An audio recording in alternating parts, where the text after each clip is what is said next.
Baiklah, untuk sesi 2 ini bisa kita mulai.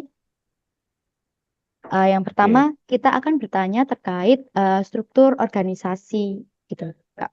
Yang pertama, bagaimana struktur organisasi gugus depan yang selama ini Kakak bina, kemudian siapa saja yang masuk dalam struktur kepengurusan gugus depan tersebut, dan bagaimana peran masing-masing begitu, Kak? oke.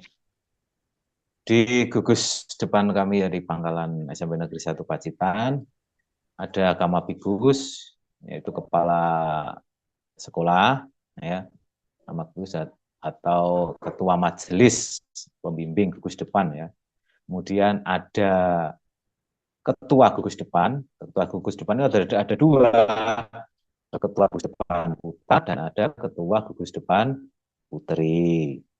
Kemudian anggotanya kalau yang putra, pembinanya saya sendiri. Kemudian kita ada juga dibantu dengan pembantu pembina, ada 5 pembantu pembina, 2 putra, 3 putri. Kemudian di bawahnya ada namanya Dewan Penggalang. Nah, Dewan Penggalang itu terdiri dari Pratama, Pratama Putra, Pratama Putri, ada Kerani, Putra dan Putri, ada Juru Uang, Putra dan Putri. Kemudian di bawahnya ada seksi-seksi bidang mulai. Sudah cukup terjawab, Pak. Sudah cukup, Owe. Iya. Terima kasih. Oke, mungkin bisa dilanjutkan ya, Kak.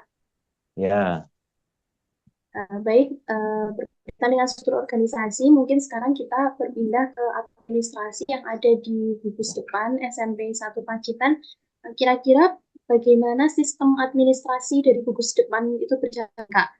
Dan bagaimana kita itu bisa menjaga koordinasi atau komunikasi dari tiap bidangnya itu? oke. Eh, untuk administrasi ya, untuk administrasi di gugus depan itu ada perencanaan. Perencanaan itu terdiri dari jadwal-jadwal yang harus apa dilakukan dalam latihan rutin. Kemudian kesertaan ketika lomba itu ada jadwalnya. Biasanya kan kalau di kami itu kan lomba itu mungkin kalau di FBGC ya yang di Pacitan itu setiap bulan Januari, ya, itu pasti ya, jadi kita rencanakan di situ.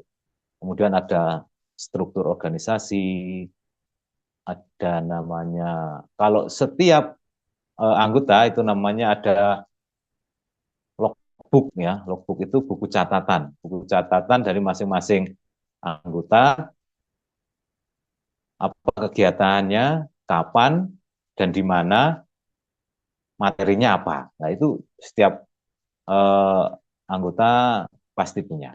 Itu, itu. Kemudian ada apa tentang sarana prasarana, alat dan sebagainya itu semua tercatat. Baik, Kak, ini untuk melanjutkan pertanyaannya dari administrasi tadi, Kakak juga menyebutkan tadi ada yang dalam merencanakan kegiatan di pramuka sendiri itu. Bagaimana gugus depan merencanakan kegiatan rutin maupun khusus, dan bagaimana upaya mengembangkan kapasitas anggota gugus depan di SMP N1 Pacitan itu sendiri, Kak?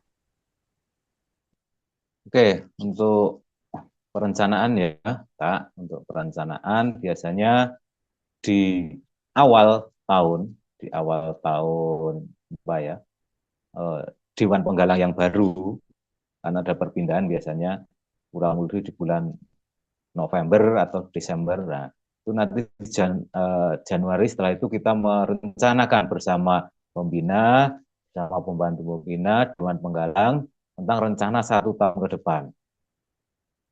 Latihannya apa saja, materinya apa saja, untuk rutinnya setiap hari Jumat itu apa saja, kemudian perencanaannya nanti skema besar kapan dilakukan, kemudian lomba yang harus diikuti tahun ini apa saja, nah itu sudah harus direncanakan. Dan kita melakukan latihan rutin setiap Jumat jam 1 ya, habis hari sholat Jumat itu. Sudah terjawab? Kak, Sudah, sudah ya? Kak. Oh Sudah, ya, Kak. terima kasih. Baiklah Kak, jadi kita akan menyimpulkan dari sesi kedua ini. Jadi terkait organisasi, yaitu ada Kamagus atau kepala sekolah, ada pembimbing, kemudian terdapat ketua gugus depan putra dan putri, kemudian terdapat pembina, kemudian pembantu pembina, dewan penggalang yang terdiri dari Pratama, Karani, kemudian juru uang dan dan si Seksi bidang. seksi bidang yang bermacam-macam gitu. Selanjutnya pada bagian administrasi kami menyimpulkan bahwa terdapat perencanaan yang terdiri dari jadwal, kemudian keikutsertaan lomba, struktur organisasi, logbook dan administrasi sarana dan prasarana.